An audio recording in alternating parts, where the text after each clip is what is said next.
Dearest Listener.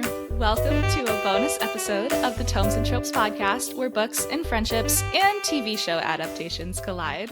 I'm Becca. And I'm Keri, and we're two friends who love to talk about books and TV show adaptations. I'm proud of you for not doing a British accent. Thanks. It was really hard. You're welcome. No one can top Julia Andrews. Definitely Anyways. not. Can we talk about, hold on, before we get too far, I was thinking about this the other day. I don't fangirl over a lot of things or people. Like, that's just not my personality. They're another human. Like, I just am not a fangirl. But I don't know that I would be able to speak in Julie Andrews' presence. No. I saw a video where Nicola Coughlan was like, she emailed me happy birthday and I about died. Because I guess they asked Claudia her... Jessie was like, you need to start every interview with that. Yes. That would be goals. If Julie Andrews just shook my hand, I would probably die.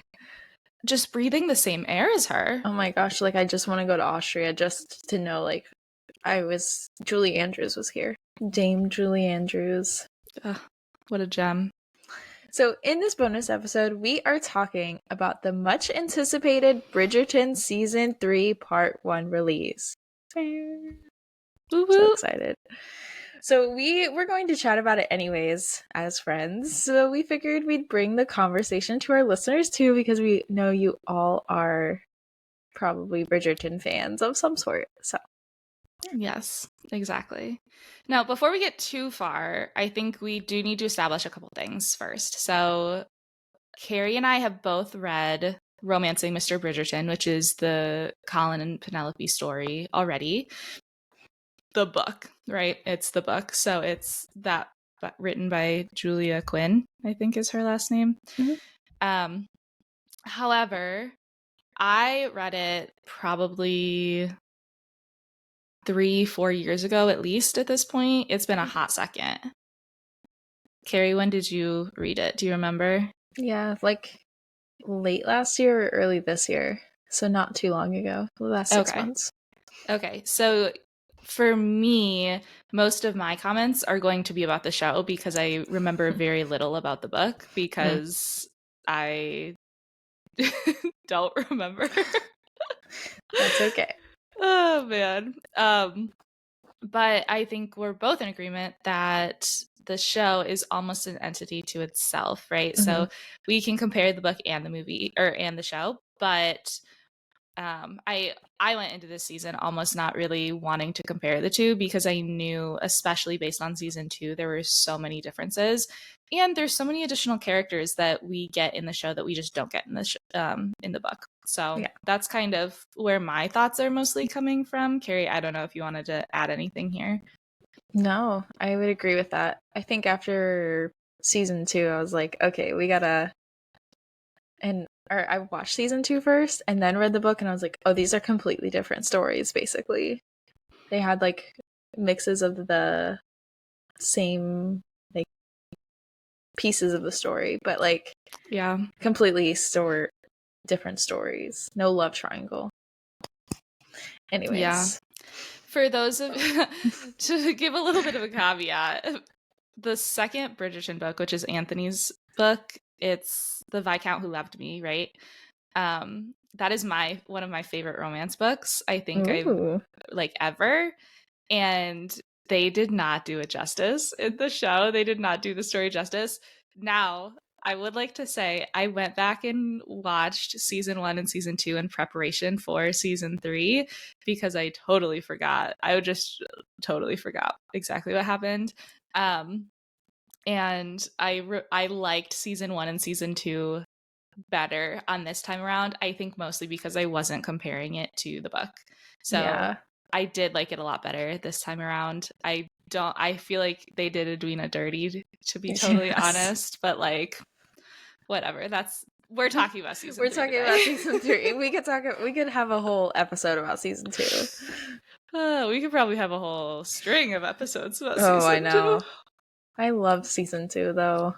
I did too. Like separately than the book. I haven't read all the books, so I can't say which one is my favorite, because apparently my library doesn't have all of the books. Oh. So I've got it to notify me when they do come in. Nice. I've only read up to book 5, which is Eloise's story. I've heard that Francesca's book is one of the best. Most people love it. I've heard Hyacinth's is really good. So like the last 3 are supposed to be like the best, which is funny because I stopped because I was like, I don't know if I can like read another one. Now, in my defense, I read all 5 in a very short time. So I think maybe I'm ready to like come back and read they're them definitely again. They're definitely ones you just like sprinkle into your like everyday reading. Like, yeah. Like after you read Ruthless Vows, you can read that one. Sprinkle it in. Sprinkle it in. Sprinkle. All right. So, do you want to just kind of jump in? Yeah. We don't have a plan today. We're just kind of shooting talking by the seat of our pants. So we have like notes so we don't forget what we want to talk about. Like we each took notes after watching the season. Yep. So that's all we got. Yeah. We don't even know what order we're going to go in. Nope. So bear with us. This will be a fun episode. It'll be a little chaotic, but I'm here for it. Hey, we're here for the chaos. We thrive in the chaos. Okay. Go for it. So for me, episode 1 was exactly what I needed. I don't know about you, but I felt like it tied together so many things that like I needed to have cleaned up from the end of season 2, right? So we got Kate and Anthony. They're still here, which I love. I love them. I love that they were such an important part of like Francesca like being presented to society too. Like they were like I really enjoyed that. But I love seeing them. They're just that was great. Especially after I feel like we got duped because we don't see Simon and Daphne anymore. That's okay. I mean, listeners don't know this, but I absolutely cannot stand Daphne and Simon and their story. Hate it. Yeah. I feel like I have liked Daphne like in the later episodes. Like in season 2, I like Daphne. I like Daphne in season 3. Mm-mm. You just don't like her as a character. Nope. No? Okay. Well, anyways. Book and show. Nothing against the actors. Well done. Great job. I just don't like them. Okay. That's a whole other episode. But I also feel like we tied up like Penelope and Eloise's friendship, right? Like that we had a lot of questions about how that was going to go. And I really appreciated like we got enough of a backstory because what I didn't remember. So after the trailer, I don't know if you remember this. So after the trailer, I was like, why is Eloise and Cressida, like, why are they friends? Right. But like after the first like couple minutes, I was like, oh, it's because Eloise is now like, I forgot Lady Whistledown completely like messed them up. Yeah. So like it makes more sense now like why they were friends because Eloise didn't have anybody else and she was like scorned by society and she didn't have Ben. That is still one of my biggest questions is okay, how are they going to resolve this whole conflict? Because that conflict didn't happen in the book. Eloise was not mad when she found out that Penelope was with Lady Whistledown. Eloise wasn't the one who found out first. No. So like Penelope actually told her and she was like, oh my gosh, I'm so happy for you. I'm so proud of you. Like blah, blah, blah. That's so true. It's completely different. And I'm very intrigued to see how they resolve that and resolve it with Colin whenever he finds out. Yes. And I'm very nervous for that. They better not change the story too much. I mean, it's already changed. Like, he doesn't propose in the book, I feel like, until after he knows, because he catches her. I can't remember that. I have to look that up. I'm looking it up right now. I can't type. This is where Keri and I differ as podcast people. I'm just like, this is what I think. I'll look it up after. She likes to get you listeners the answers right now as you're listening. Mostly because I know I'll forget. Okay, yeah. You're right. Before they get engaged. It's problematic. Oh. But I'm not gonna lie, I like Eloise and Cressida's friendship. I think they balance each other out. I like it too. Sorry, go ahead. No, go ahead. I was just gonna say when Cressida didn't share the secret about Colin and Penelope or Colin helping Penelope find a husband. Ugh. I was like, Cressida, you're growing.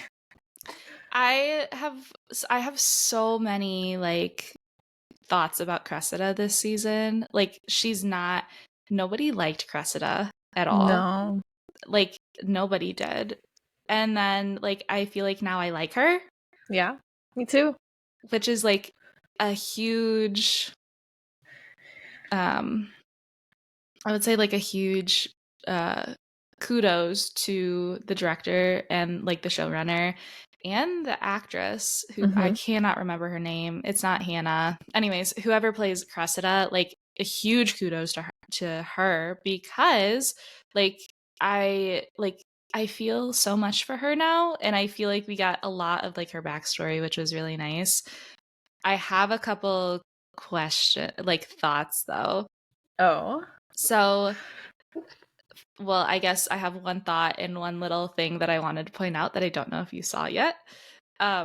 So the first is like, I don't understand why Penelope is considered a spinster on her third season out with no prospects when Cressida is not, because Cressida is Cressida is the exact same way. Like she had no prospects. The Bridgertons came in and swooped in and stole all of them, right?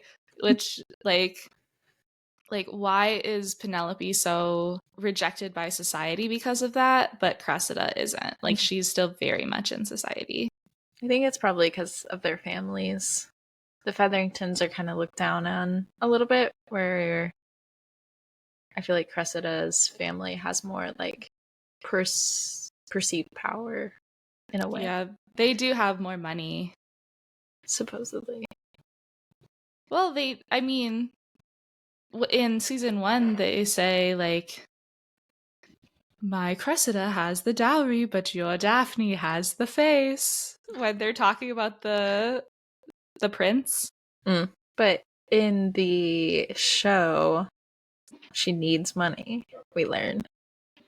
Like, they're having to reuse gowns. Or they're gonna have to, like, stop buying new gowns, her mom threatens. Right, but I took that as their father's cutting them off because they're wasting so much money and not having a suitor to like show for it, not that they're in need of money. It might be. Yeah, I'm confusing that. I mean, I don't know. Guess we'll find out. I guess so. The other thing I wanted to say about Cressida is her dress sleeves did you notice like they were huge this season? So I saw a TikTok about this, and I wish I had like saved it because I looked for probably 10 minutes last night and could not find the creator that I found to make this. So if this was your video, please let us know because we want to give you credit. But she said that Cressida's sleeves are so big because like the perception is that like she's a bird in a cage trying to get out, and like we see that because when they're in the drawing room, which I loved that we got the drawing room for the Cowpers. But everything is very like straight lined. Like everything is very straight lined. It's dark. It's a lot of angles. And she has this dress that's like poofy, like so big, like she doesn't fit. So I thought that was kind of cool, like to use the costuming in like trying to get us as like viewers to like change our perception of her. Yeah. No, I like that scene too where Eloise comes in and she's like, "Oh, this room is horrible." Yeah. So good. Yeah. Can we talk about how different Colin is in the books versus the movies?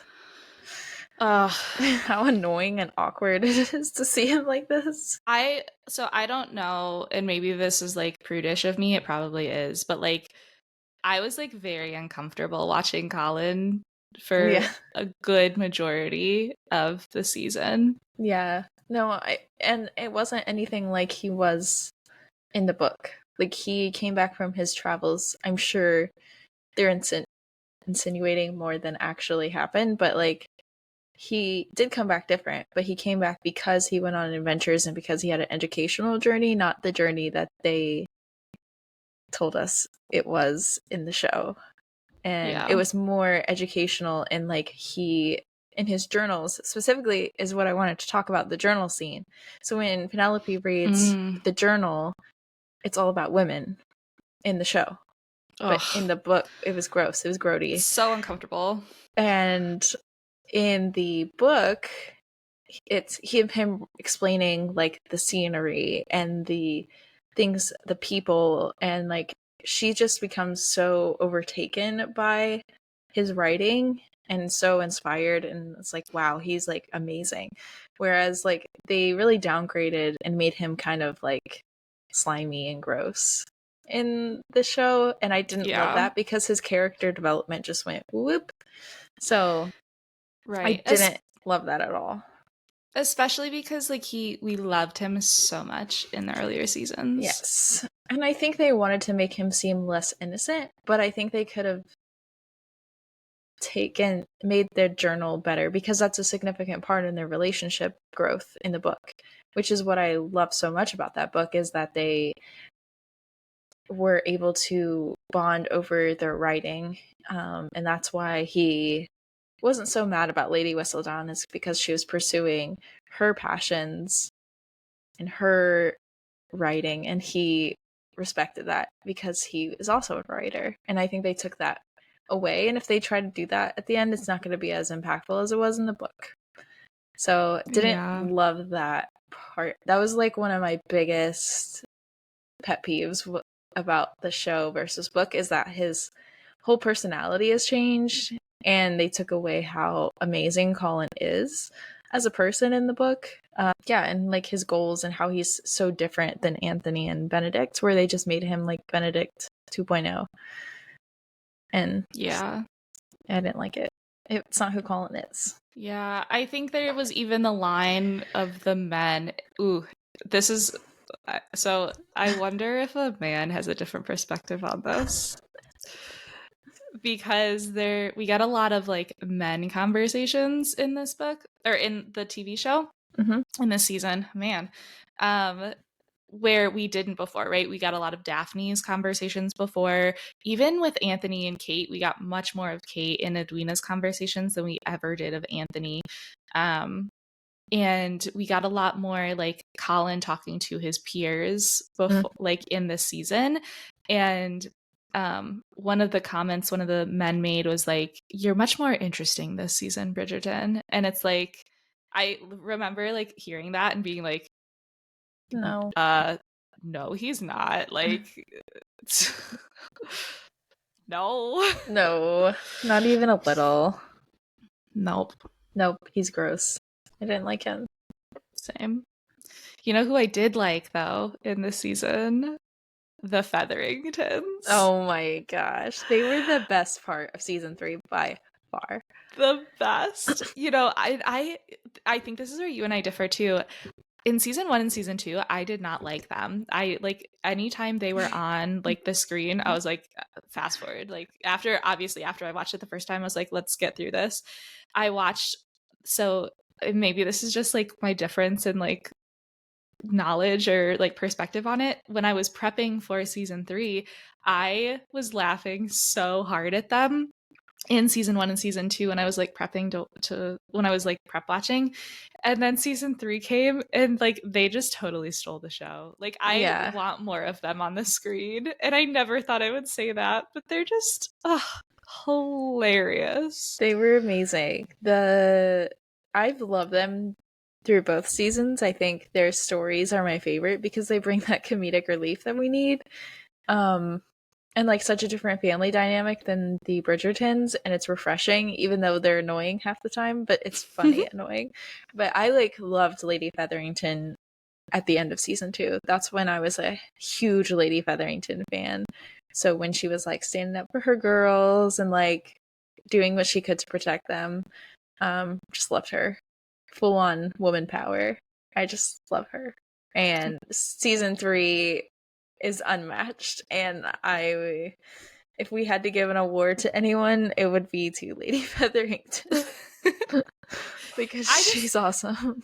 I want to say that the one scene when they're talking about producing an heir, and I think it's Philippa, goes, "Put it where?" The pure talent, the pure talent of those 3 women keeping a straight face during that season. And like I watched so I watched that episode again, not specifically for that scene. I watched that episode again, and I watched the second time to like see if any of them were even close to breaking, and they like were not. So like that's crazy. Props to you 3. They're one of the sisters. I don't want to say it wrong. Oh my gosh. Okay, so Imelda Staunton from Harry Potter and the Crown. She plays the queen in the latest seasons. And she plays Dolores Umbridge in Harry Potter. Her daughter is one of the Featherington sisters. And I am a huge Downton Abbey fan. And Jim Carter, who plays the butler in Downton Abbey, is married to Imelda Staunton, and their daughter is in Bridgerton. So like three of my favorite things they're related. They've all collided. My friend texted me, was like, "Did you know this?" And I was like, "No." Oh my gosh, I have to go check it out. So you haven't watched Downton Abbey, and for those who have watched Downton Abbey, you need to personally message Becca and tell her to watch it because it's so good. Yeah. You know who else is in this that I didn't realize? Who? And you haven't watched Ted Lasso much. No. But Ted Lasso, the Rebecca's ex-husband, the blonde, he's why can I? Oh, Rupert. His name is Rupert. He is Lord Sharma, which is Kate's, technically Edwina's grandfather. Yeah. And I didn't realize that until this rewatch again. That's crazy. Yeah. I need to watch Ted Lasso again. I started it and I just wasn't into it the first 2 episodes. You gotta get through like the first like 4 episodes. Okay. And then like you just love it. I thought it was funny in some parts, but it's fine. I'll watch it eventually. Ted Lasso is probably one of our favorite shows. I think it would be one of mine if I just like got through it, but I'm rewatching Friends right now, so I can only handle one comedy show at the moment. Ted Lasso is better than Friends. I take that back. I can't. Friends has had me crying. Oh, I cried at Ted Lasso. Like a happy or both? Wow. Both happy tears, sad tears. Well, it's on my watch list to watch. You gotta watch it. Listeners, if you're gonna message me about Downton Abbey, you gotta message Keri about That's only fair. Ted Lasso. Anyways, back to Bridgerton. Eloise and Penelope's friendship. I just want it to be on the record that they just need to stop fighting and get over themselves and be friends again, because they both want to. It's obvious. I don't know if I agree. And here's the thing, is Penelope did a really bad thing. She did. And like she apologized for it and she was brokenhearted for it, but like she did a really bad thing. Yeah. Like she could have done something else. Well, actually, I don't know if she could have done anything else, but like the Bridgerton name would have been ruined either way because the queen was convinced, but I don't know. If I was Eloise, I would still be pretty upset. Valid. But they both want to, it's obvious they want to be friends again. And they miss each other. So like, I am interested to see how that works, but. That's true. Speaking of Penelope, real quick. Okay. I really liked that she was pretty similar to how she was in the book. Very awkward, very very Penelope. And I appreciated that they kept her character pretty the same. There's some differences, but nothing that I was like, ugh, not like Colin. Yeah, for sure. Yeah. Let's see. You say something about the kiss. Did it happen in the book? Oh, yeah. Which kiss are you talking about? The first kiss, when she's like, will you kiss me because I'm afraid that it does happen in the book? It does. In a less, I feel like it was a less scandalous place. I think it was in like a drawing room of some sort. I think it was in the Bridgerton house, but I could be wrong. Okay. Interesting. Because that's where she saw, she saw the journals, and then she was like, wow, like this, you've been on so many of these cool adventures, but I'm never going to be able to go anywhere, and I'm never going to be married. And like, I think she went on that whole rabbit hole.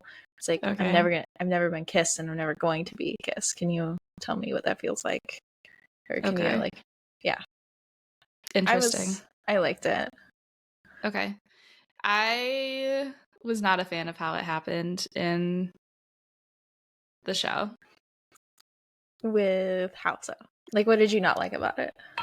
Well, I didn't like how like desperate it felt. And that sounds really bad, but like I felt like we've known that Penn has been pining for Colin for so long, and to like ask him to kiss her and think that nothing was going to change, like that's a big deal. I don't know. I just like, and then like she just like begged and begged and begged. Like I don't know. It was just like, it was like that in the book where she in the book was convinced nothing ever would happen. Well, in the book, it's not her third season. It's like it's like her 6th or 7th, isn't it? Yeah, it's much later. She's definitely spinster status in the book. And she's not like out in society like looking for a husband anymore. No, and that never happens. She's just kind of given up. She's like, oh, I'm going to be stuck taking care of my mother for the rest of my life. Yeah. Which is where that comes from. And the desperation, because she's realizing, oh my gosh, like, this is never happening for me. A husband is never happening for me. But on the flip side, the dream that Colin has. Okay, so I think Netflix does the dreams so well, and because we get dreams in all 3 seasons, we get multiple dreams, and I think they're done so well that you think it may be a dream, but you're not really sure until the person wakes up. When Colin woke up, I was shook. I was like, like I didn't. Does that happen in the book too? I don't remember, but I just remember like I was like, oh, it's gonna be Penelope. Like I remember thinking it was a dream, like very intentionally, and then it was Colin, and I was like, what? Yes, so well done. I definitely expected it to be Penelope as well. Yeah, for sure. I was very happily surprised. Yeah. One more thing about Colin, and then let's move to like side characters. Okay. But one quick thing, just a fun personal note, is in the book, his travels, one of them were to Cyprus, which I just came back from a couple weeks ago. And I was like, that's so cool. That's awesome. I just didn't even realize. I didn't even know Cyprus was a real thing. And then here we are. It was in the book the entire time, and I just glanced over it. I would love to point out that Keri's travels to Cyprus were nothing like Colin's travels to Cyprus. In many ways. In many ways. Oh, that's we funny. Probably hiked similar things. That's true. Maybe it did. So side characters. I'm gonna let you go off about Violet. Let's hear it. I just freaking love Violet. She is my girl. Mama Bridgerton. She sees all. Knows all. She matchmakes all the time. She knows. She's like, She okay, knows. Colin's in love with Penelope. Francesca's in love with John. Cool. Everybody. I love the like TikToks that are coming out that are like Mama Bridgerton is like in the background, like when her kids marry for love. Her and Lady Danbury together. How do you feel about that? I want to be Lady Danbury when I grow up. Like, that is my desire, is to be Lady Danbury. If anybody has figured out how to make themselves like Lady Danbury, please let me know, because I will take all of your courses. I'll pay all the money to become Lady Danbury. But I love that they are conniving together, and it's just like they obviously are like trying to push, like, I love that Lady Danbury like has no stake in whether or not Francesca makes a match. Like, Lady Danbury's done, but I love that she still sticks her nose in and is like, no, these Bridgertons need my help. Yes. Like, walks over. One thing about Lady Danbury is I'm really missing this season is her and Penelope's relationship that they have in the book. They formed this incredible friendship that was my favorite part of the book. And I mean, they did have to take out part of that because in the book, Lady Danbury, this is a spoiler for part 2. So if you haven't read the book, skip through this part for like 5 minutes. But Lady Danbury is the one who offers the money for whoever unmasks Whistledown, not the queen in the show. Right. From what the trailer has shown, anyway. That's right. Because the queen isn't the one trying to figure it out. It's Lady Danbury because Lady Danbury's bored. And what a gem. She's amazing. But I miss the friendship specifically, and I think they took it out because they have Queen Charlotte, which I'm not mad about. I'm okay with that little change. I'm just missing the relationship, and I think they could have gotten that friendship a little bit in the book, in the show, but I'm okay with it. Yeah. I think they've expanded on Lady Danbury's character so much because we really don't get a lot of her until Penelope and Colin's book. Mm-hmm. So I think they've expanded on her character so much that, yes, I missed it with Penelope, but I don't think I miss the presence of Lady Danbury, if that makes sense. No. I think if you're not a book reader, you wouldn't have noticed or cared. Exactly. Yeah. So I need to know how you feel about Lady Danbury's brother and Violet. I don't know. I don't like it, I don't think. I don't either. And I like him. I think he's charming, and like I like how she gets around him and that she would be happy. But I don't know. And I feel like I don't think he's charming. I think he's schemy. Probably. Based on Lady Danbury's. I trust Lady Danbury, and Lady Danbury we trust.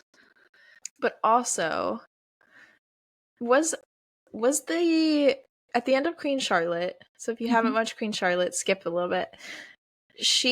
Were they ever resolved with the whole "you slept with my dad" thing? Yeah. Okay, they did resolve that. Yeah. See, I'm rewatching Queen Charlotte right now, so I couldn't remember, but I thought if they hadn't resolved that, they should probably resolve that before she starts talking to her brother. No, I think they resolved it. Okay. I mean, I think we can assume that they resolved it just based on their friendship. Okay. That's what I was thinking, but I couldn't remember. Yeah, I don't know if I like it very much or not. I don't think I like it. I haven't read Violet's book, though. But I think Violet's book is a prequel to the Bridgerton series, so... I didn't even know she had a book. Yeah, she has a book. I think it's Violet and Edward's story. Like how their season and how they met. I'm looking it up. I feel like I'm allowed to look things up because we're like less structured today. Yeah, it's wait, yeah, it looks like it is. I don't feel like reading all that right now. Okay, that's fine. I have like one more note. Do it. Okay. Who is, and I cannot remember his name, and I was going to look it up this morning and totally forgot. Who is the suitor that Penelope gets proposed to by, or like the Lord nature guy? Lord Delberry? Deblin? Deblin? Debling. Debling. Okay. Mm-hmm. Okay. Lord Debling. I don't know why this hit me so hard, but it hit me hard when he was dancing with Cressida. And Cressida was like, yeah, they're like really good friends or whatever. And he got so mad. I could not figure out why he got so mad until he was like, I travel far away. I'm going to be gone. I need my wife to like not be in love with another man. Mm-hmm. And literally all the pieces connected for me. It hit me so hard. I was like, that makes so much sense. He's traveling all the time. He cannot have his wife be in love with another man, which, not that I am condoning getting married if you're in love with somebody else. It's not what I'm saying. But I'm saying in that society, it happened so often that I was surprised that he got so mad about it. But then he was like, the window. And I was like, the window. That was crazy. Because I didn't even think about that until he said it. And I was No. like, the window, and then his friendship, and then Colin being like, this is what aggravated me, I think, about Colin, is he wasn't possessive. Like, he wasn't possessive. He was just a jerk about the whole situation. Like, I wish he had been less of a jerk and a little bit more possessive of Penelope. But that's besides the point. When Debling was like, I can't do this, like, my jaw was on the floor because I was like, everything makes so much sense. Like, I totally understand now, where like for that like 10 minutes, I could not figure out why he was so mad. And I was like, so well done. So well done. I was so impressed because normally I'm like, oh, all those pieces fit together really easily for me. And that did not happen. No, it was, the window thing was so clever by the show. Mm-hmm. Like, that was amazing. I really liked Lord Debling, though. I liked Lord Debling too. He would have been good for her if she wasn't in love with Colin. I wonder if he and Cressida will, like, if that'll be a thing in part 2. I hope she has a happy ending. I really do. I do too. She needs to get out from under her father. Mm-hmm. Ugh. Yucky. Did you want to talk about anything else? I think you have a couple other notes. I think I just have one. Okay. And it's just because I love Pride and Prejudice so much. Okay. So when Violet drops her glove and Lady Danbury's brother picks it up, it was so the Bennett girls, when they're like throwing their little handkerchiefs for the men to pick up. It was so Pride and Prejudice coded, and I hope they did that on purpose because hats off to them. Loved it. Well, that's kind of a common thing throughout Bridgerton as a whole. Yeah. Like, because remember, I almost called her Phoebe. Daphne drops her fan for the prince, and the prince picks it up. I laughed really hard because I was like, Phoebe? I was like, Phoebe from Friends? But yeah, anything else?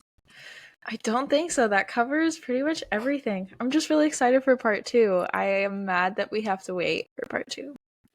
Yeah, I'm mad that we had to wait for part 2 too. I think honestly though, what's probably going to happen is I'm going to read the book again between now and June. As you should.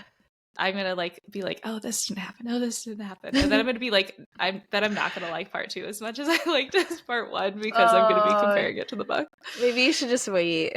Yeah, maybe I should just wait. You can maybe like read the book right after you finish watching part 2 before we record part 2's episode. That's true. Yeah, I don't know if I'm gonna have time to read. We have so much going on. We do. We got some exciting stuff. So listeners, stay tuned. Stay tuned. I'm very excited about what we have coming up. Me too. Okay, well, are you sure that's it? You don't Yep, have anything else? that's it for me. Well, thank you so much for listening to us today, listeners. We are so glad that you decided to join in today. If you like today's episode, please rate and review us wherever you're listening. If you're watching on YouTube, make sure to hit those like and subscribe buttons. Additionally, share us with your friends if you think they would like our podcast. That helps us out a lot. If today is the first time you're listening to this podcast, welcome. Thank you so much. We're so glad you're here. Our normal content is a little bit more book related, a little bit more structured as well. Today, we really flew by the seat of our pants, but it was a lot of fun.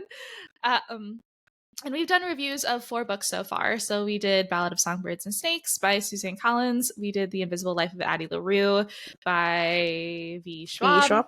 We did Divine Rivals and Ruthless Vows, both of the Letters of Enchantment series by Rebecca Ross. So if you are interested in listening to any of those, we have those episodes as well. And we do some Between the Lines episodes, which are just kind of us chatting between books. And we talk about book-related things, but it's just for us to chat and have some fun. So we hope you enjoyed today's episode. We hope you liked our little bonus content. And if you're looking for more, please check us out on all the other podcasts I just mentioned. For more content, make sure to follow us on both Instagram and TikTok at Tomes and Tropes Pod. And if you want to chat with us about Bridgerton or any of the books that Becca just mentioned, DM us or email us at tomesandtropespod@gmail.com. Make sure to check back with us for our bonus content for season 3, part 2, when it comes out. We're excited to talk about that one and watch it. Exactly. Well, thanks so much again. Stay curious and keep reading. Bye. Bye.